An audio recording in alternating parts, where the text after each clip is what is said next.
रात में भी रिक्शा चलाने की सोची। आधी रात के वक्त जब रामलाल घर की तरफ जा रहा था कि तभी उसे सड़क किनारे घूंघट ओढ़े हुए औरत दिखाई देती है। मुझे मेरे घर तक छोड़ दोगे तो आपकी बड़ी मेहरबानी होगी। बेटी, इसमें मेहरबानी की क्या बात है। आओ और बैठ जाओ मेरे रिक्शे में। अब बताओ जाना कहाँ है। तुम बस चलते रहो, आगे मैं रास्ता बताती रहूंगी। मेरे घर का पता मुझे नहीं मालूम, क्योंकि मैंने अभी हाल ही में नया घर खरीदा है, इसीलिए। अच्छा, एक बात बोलूं, तुम्हें इतनी रात गए घर से बाहर नहीं निकलना चाहिए। आजकल का माहौल वैसे भी बहुत खराब है। तभी रिक्शे में बैठी औरत को गुस्सा आता है। तुम्हें मैंने घर छोड़ने को बोला था, ना कि मुझसे सवाल जवाब करने के लिए। ये लो तुम्हारे पैसे, आगे मैं खुद चली जाऊंगी। अरे, मैं तो तुम्हारे भले के लिए ही बोल रहा था। अच्छा, अब मैं कुछ नहीं पूछूंगा।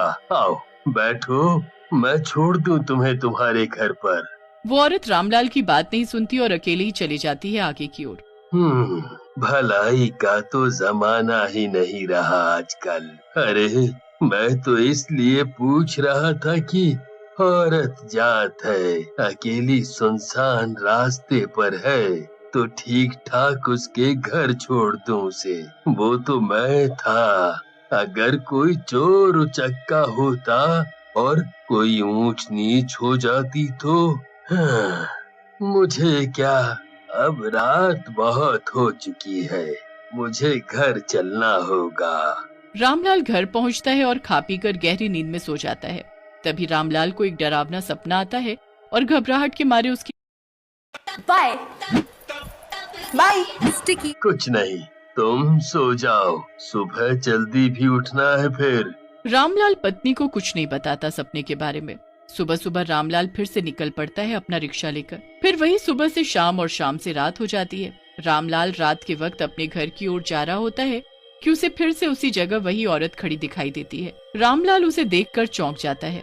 जल्दी चलो, और कहाँ जाना है ये भी मैं तुम्हें बता दूंगी रास्ते में। चलो अब। मैंने कल भी तुम्हें यहीं देखा था। बेटी, तुम इतनी रात में यहाँ किस लिए आती हो? आखिर इतना क्या जरूरी काम हो सकता है जो तुम्हें रात को ही घर से निकलना होता है? अपना मुंह बंद करो और सीधे रिक्शा चलाओ। मुझे बस वहीं आगे मोड़ पर छोड़ दो, मेरा घर बस वहीं है। रामलाल उस औरत को चुपचाप वहीं छोड़ देता है और अपने घर चला आता है। आज वो सारी बात अपनी पत्नी को बताता है। आपने अभी जो कुछ बताया मुझे, क्या वाकई वो सच है? अच्छा ये बताओ, वो दिखने में कैसी है? अरे हाँ, मैं तुम्हें ये तो बताना भूल ही गया कि उस औरत ने अपना चेहरा ढका हुआ था पल्लू से। मैंने ना तो उस दिन देखा उसका चेहरा और ना ही कल रात को। कहीं वो कोई चुड़ैल वुड़ैल तो नहीं? चुड़ैलें अक्सर रात को निकलती हैं अपने शिकार के लिए। रामलाल और उसकी पत्नी काफी देर रात तक उसी औरत की चर्चा करते हैं और फिर सो जाते हैं। रामलाल रोज रात को निकलता रिक्शा चलाने और वो औरत रोज उसे दिखाई देती उसी रास्ते पर। ऐसा ही कई रातों तक चलता रहा। आखिर ये माजरा क्या है? मेरी तो कुछ समझ नहीं आ रहा। ये औरत मेरे ही रिक्शे का इंतजार क्यों करती है? टाइम से अपने घर क्यों नहीं चली जाती? आज मैं इसका पीछा करूंगा और देखूंगा आखिर बात क्या है। एक रात जब रामलाल ने उस घूंघट वाली औरत को उस रास्ते पर छोड़ा तो उसने उसका पीछा किया। वो औरत एक टूटे फूटे मकान के अंदर चली जाती है। रामलाल भी उसका पीछा करते हुए उसी घर के अंदर चला जाता है। यहाँ तो बहुत अंधेरा है और चारों तरफ धूल ही धूल, मकड़ी के जाले। इस घर में वो औरत कैसे रहती होगी?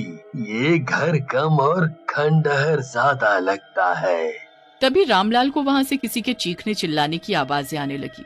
रामलाल डर के मारे वहाँ से बाहर आ गया। रामलाल सरपट वहाँ से भागा और घर जाकर चुपचाप सो गया चादर ओढ़कर। रामलाल बहुत गहरी नींद में था। तभी उसे फिर से वही डरावना सपना आया। रामलाल उठ खड़ा होता है। उसकी पत्नी भी जाग जाती है। क्या हुआ जी, आजकल आप ठीक से सोते नहीं, आखिर क्या बात है? आजकल आप कुछ ज्यादा ही काम करने लगे हैं ना, बस थकावट में ऐसा हो जाता है। रामलाल उस रात वाली बात के बारे में शोभा को कुछ नहीं बताता। रोज की तरह नहीं दिखी।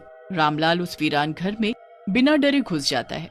घर में घुसते ही उसे किसी औरत के रोने की आवाज सुनाई देती है। रामलाल आवाज के पीछे पीछे चल देता है और एक अलमारी के सामने जाकर रुक जाता है। ये आवाज तो इस अलमारी के अंदर से आ रही है। कहीं वो औरत इस अलमारी में तो बंद नहीं है। हे भगवान, मुझे जल्द से जल्द उसे अलमारी से बाहर निकालना होगा। रामलाल उस अलमारी को खोलने की बहुत कोशिश करता है पर उसे खोल नहीं पाता। तभी उसकी नजर अलमारी पर लगे ताले पर जाती है। घर के अंदर एक लोहे की छड़ी पड़ी थी। रामलाल उसी छड़ को उठाता है और उससे ताला तोड़ देता है। अलमारी खुलते ही उसके अंदर का नजारा देख रामलाल के पैरों तले जैसे जमीन खिसक गई हो। वो घूंघट वाली औरत उस अलमारी में बेहोश सी पड़ी थी। उसका चेहरा अभी भी घूंघट से ढका हुआ था। बेटी, तुम्हें यहाँ अलमारी में किसने बंद किया? बोलती क्यों नहीं? कुछ बोलो। मरे हुए भी कभी कुछ बोलते हैं क्या? औरत अपने चेहरे से घूंघट हटा देती है। घूंघट के पीछे औरत का चेहरा नहीं, एक कंकाल था। तुम तो कंकाल हो। इसका मतलब इतने दिनों से मैं एक कंकाल को अपने रिक्शे में बैठाता रहा। मुझे जल्दी निकलना होगा यहाँ से, जल्दी निकलना होगा। रुको, कहीं जाने की जरूरत नहीं। मैं तुम्हें कोई नुकसान नहीं पहुँचाऊंगी। ये कंकाल नहीं, भूत है। और ये भूत मुझे मार कर खा जाएगा। अरे कोई है क्या?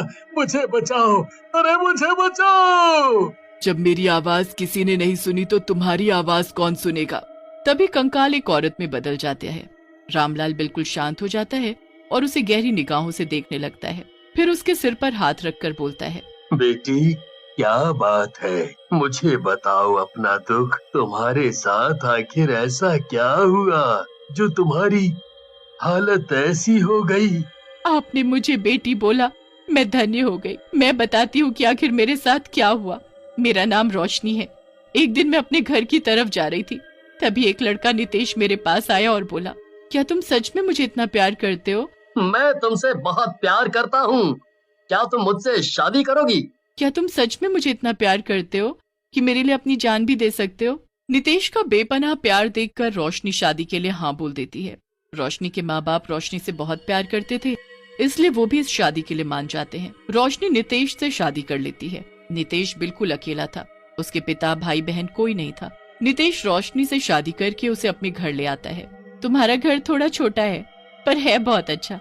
अच्छा, इस घर में एक भी अलमारी नहीं दिख रही, तो मैं अपने सारे कपड़े कहाँ रखूंगी?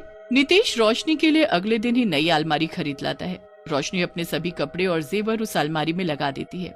एक रात सोते सोते अचानक रोशनी की आंख खुल जाती है। नितेश को अपने पास न देखकर वो बहुत घबरा जाती है। बाहर जाकर देखती है तो नितेश फोन पर किसी से बात कर रहा होता है। देखो, जैसा मैं चाहता था बिल्कुल वैसा ही हो रहा है। इसलिए अब बस कुछ दिनों की बात और है, फिर तुम मेरी बाहों में होगी, यहाँ मेरे पास।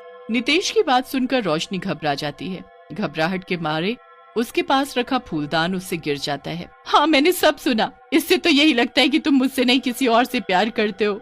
तुमने मुझे धोखा दिया। तुमने मुझसे शादी सिर्फ मेरी दौलत के लिए किया। तुमने मुझे धोखा दिया है। मैं तुम्हें जेल भेजूंगी। नितेश रोशनी का हाथ पकड़कर उसे अलमारी की ओर ले जाता है और उस अलमारी में बंद कर उस पर ताला लगा देता है। सांस घुटने की वजह से रोशनी मर जाती है। बस उसके बाद से आज तक मेरी आत्मा भटक रही है। मैंने कितने लोगों से मदद मांगी पर सभी डर कर भाग गए। एक तुम थे जो हिम्मत करके इस घर में आए और मुझे इस अलमारी के अंदर से आजाद किया। बेटी, तुम्हारे साथ बहुत बहुत बुरा हुआ, पर तुम्हें मुक्ति अभी नहीं मिली। मुक्ति तुम्हें तब मिलेगी जब वो नितेश जेल जाएगा। रामलाल पुलिस को बुलाकर सारे सबूत दिखाकर नीलेश को गिरफ्तार करा देता है और रोशनी के कंकाल का पूरे विधि विधान के साथ अंतिम संस्कार कर देता है।